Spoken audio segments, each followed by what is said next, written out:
Assalamualaikum warahmatullahi wabarakatuh. Adik-adik sekalian, kita mulai dulu dengan berdoa. A'udzubillahi minasyaitonirrajim. Bismillahirrahmanirrahim. Alhamdulillahirabbil alamin arrahmanir rahim maliki yaumiddin iyyaka na'budu wa iyyaka nasta'in ihdinas siratal mustaqim siratal ladzina an'amta 'alaihim ghairil maghdubi 'alaihim waladdallin. Baik, ini materi yang kedua yang kemarin belum saya kirim. Jadi materi kita di pertemuan kedua adalah tentang hakikat ibadah. Jadi materi kita selama satu semester ini ada tentang ibadah, ya, dan ibadah dibagi beberapa macam. Jadi kita materi pokoknya tentang ibadah. Nah, dalam pertemuan kali ini saya sampaikan dulu di slide berikutnya tentang capaian pembelajaran. Jadi capaian pembelajarannya adalah Anda mampu memahami konsep ibadah dalam Islam.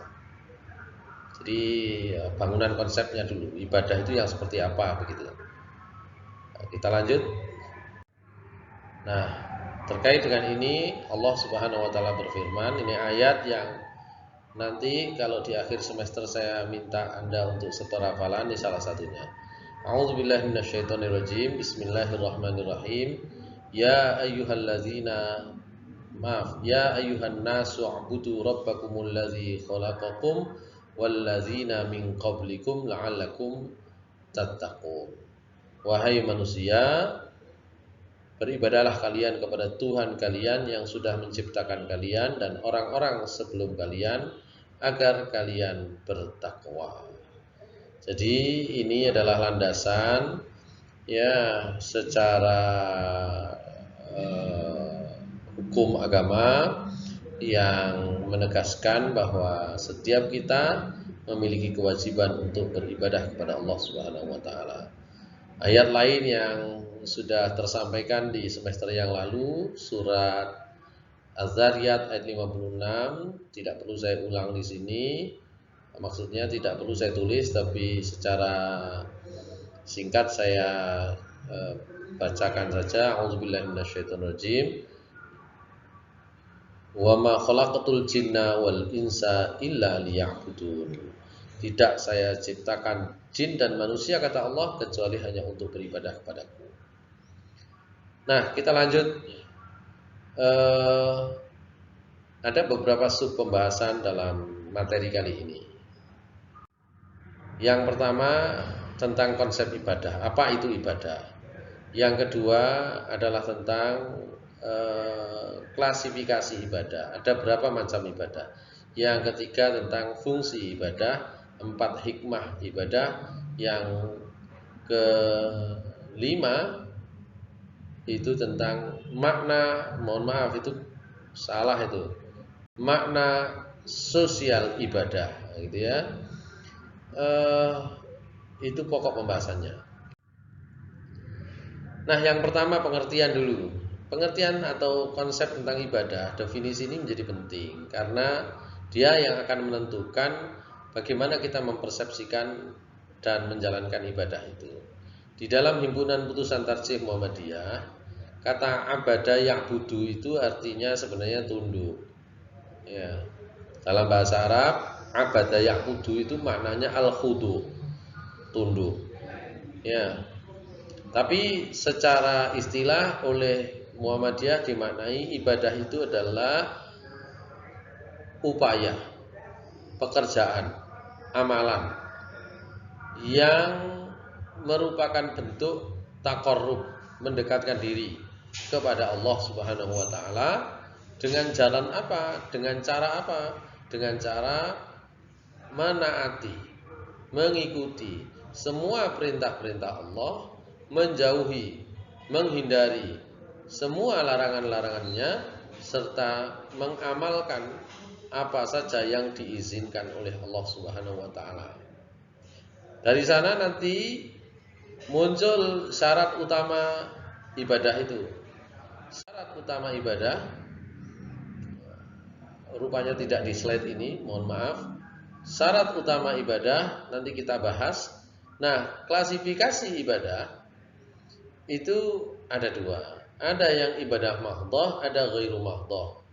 Yang ibadah mahdhah itu ibadah yang seluruh ketentuan dan tata caranya ditentukan oleh Allah Subhanahu wa taala dan dicontohkan oleh Rasulullah SAW. Misal sholat, puasa, zakat, itu ketentuan rincinya sudah dibuat oleh Allah Subhanahu wa taala, dijalankan sebagai contoh oleh Rasulullah SAW. Nggak bisa di otak-atik, tidak bisa kemudian kita seenaknya mengganti-ganti. Sholat subuh jadi 1 rakaat saja, atau karena lagi semangat 4 rakaat saja, nggak bisa yang begitu. Ketentuan lain tentang puasa, tentang zakat, puasa setengah hari itu nggak ada ceritanya. Meskipun kalau untuk latihan kepada anak-anak boleh saja, tapi tetap dalam pandangan Allah itu bukan puasa. Zakat juga demikian. Jadi ketentuannya rinci itu sudah ditentukan oleh Allah, dicontohkan oleh Rasulullah SAW. Sementara ibadah ghairu mahdhah itu yang diatur prinsip-prinsipnya saja, pokok-pokoknya saja. Kalau bekerja, untuk mencari nafkah, bisa nggak disebut ibadah? Bisa, asalkan niat untuk menjalankan perintah Allah, ya, mendekatkan diri kepada Allah dengan menjalankan perintahnya, yaitu misalnya bekerja karena saya menjadi kepala keluarga bertanggung jawab, tugasnya memberi nafkah kepada anak dan istri, boleh masuk dalam kategori ibadah. Niatnya ikhlas hanya kepada Allah, menjalankan perintah Allah, caranya itu adalah dengan cara yang benar, yang halal, yang dibolehkan. Membantu tetangga boleh, mau ngasih 50 boleh, ngasih 100.000 boleh, ngasih makanan boleh, tapi itu adalah makanan yang halal. Itu pemberian yang halal. Itu ketentuan pokok saja. Mau ngasihnya jam 7 pagi, jam 10 pagi, ditaruh diam-diam, ya, itu dipersilahkan. Itu namanya ibadah ghairu mahdhah. Oleh karena itu, ibadah ghairu mahdhah nanti fleksibel dalam pelaksanaan. Nah, dari sana kita bisa tahu apa syaratnya ibadah. Syaratnya niat ikhlas hanya kepada Allah. Yang kedua, sesuai aturan dan tuntunan baik dari Allah Subhanahu wa taala maupun dari Rasulullah SAW. Dalilnya untuk yang pertama niat ikhlas, surat Al-Bayyinah ayat 5. A'udzubillahi minasyaitonirrajim. Wa ma umiru illa liya'budullaha mukhlishina lahuddin hunafa'a wa yuqimus sholata wa yu'tuz zakata wa dzalika dinul qayyimah. Dan tidaklah mereka diperintah kecuali hanya untuk beribadah kepada Allah dengan ikhlas, lurus, ya, dalam beragama, menegakkan sholat, membayar zakat, dan itulah agama yang lurus. Dalam ayat yang lain surat Al-Hajj ayat 67, walikulli ummatin ja'alna mansakanhum nasikuh, al-ayah. Tidak saya baca seluruhnya ya. Dan setiap umat sudah kami buat untuk mereka, kata Allah, mansakan tata cara ibadah, hum nasikuhu, yang mereka itu dengan tata cara itu menjalankannya.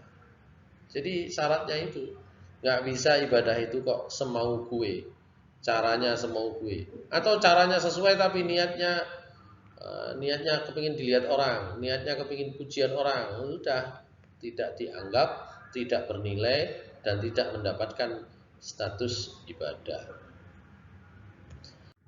Kita lanjut. Nah, apa fungsi ibadah?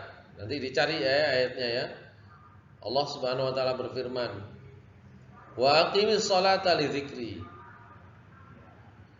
Dirikanlah salat untuk mengingatku. Jadi fungsi utama ibadah itu adalah mengingat Allah, berkomunikasi dengan Allah, menyapa Allah. Meskipun dalam kenyataannya banyak orang beribadah tidak merasa sedang berkomunikasi dengan Allah. Akhirnya blank, pikirannya bisa kemana-mana malah. Fungsi ibadah yang kedua, membentuk karakter. Ini harusnya yang ketiga nih, tapi nggak apa-apa lah, karena sudah terlanjur saya tulis dan hanya posisinya saja yang bisa berubah. Membentuk karakter, akhlak mulia. Surat Ibrahim ayat 24, 25. Di semester 1 yang lalu Anda sudah ketemu dengan ini, bahwa akhlak yang mulia hanya bisa ditentukan, hanya bisa dibentuk salah satunya dengan menjalankan ibadah khususnya yang wajib. Jadi ibadah itu akan membentuk karakter orang. Ya, sholat, ada orang itu dengan sholat sujud lama, menempelkan dahi ke tanah, ke lantai supaya orang itu tawadhu, ya rapi, supaya orang itu bisa bekerja sama dengan yang lain, membentuk barisan dalam sholat berjamaah, bentuk shaf. Itu semua adalah fungsi-fungsi ibadah, membentuk karakter, akhlak. Ya, sekarang jamnya sholat menjelang sholat maghrib. Ini saya lagi menunggu sholat maghrib ini, bikin video ini.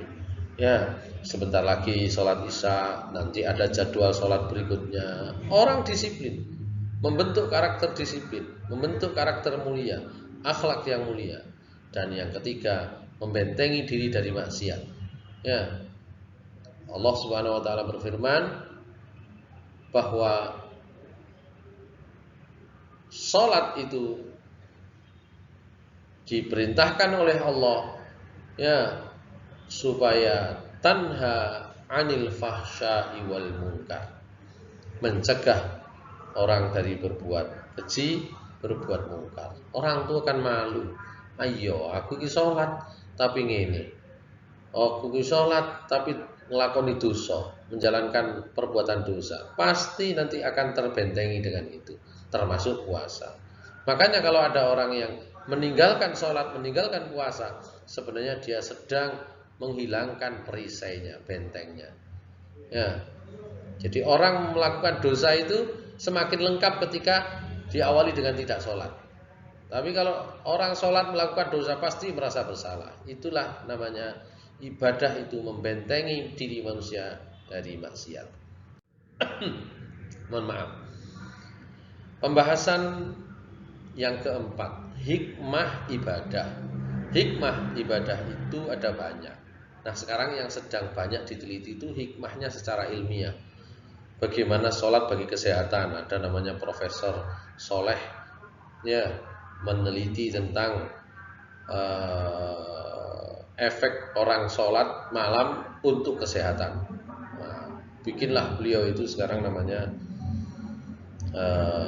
klinik apa namanya, sehat, bukan rumah sehat, bukan rumah sakit, Ibnu Sina Avicenna di Pare Kediri.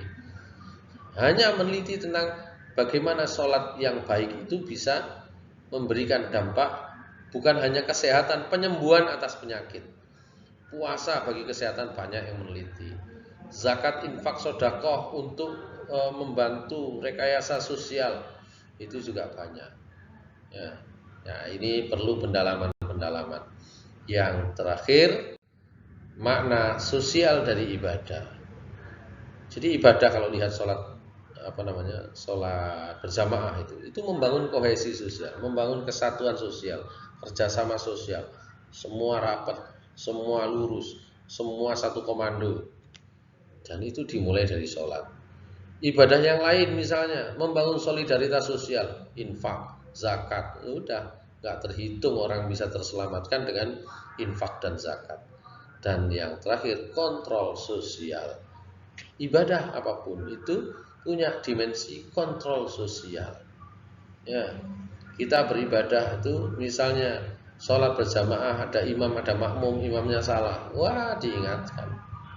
Ya, begitu. Rasulullah ketika melihat ada orang sholat kok ternyata aneh sholatnya, setelah selesai ditegur. Ya, jadi itulah ibadah dalam Islam. Saya kira demikian. Materi ini saya buat secara singkat supaya Anda tidak terlalu berat untuk menangkapnya. Mudah-mudahan bisa dipahami. Saya unggah di e-learning pertemuan kedua. Yang pertemuan ketiga insya Allah segera menyusul. Tugas nanti akan saya sampaikan, akan ada tugas. Saya tutup. Terima kasih. Assalamualaikum warahmatullahi wabarakatuh.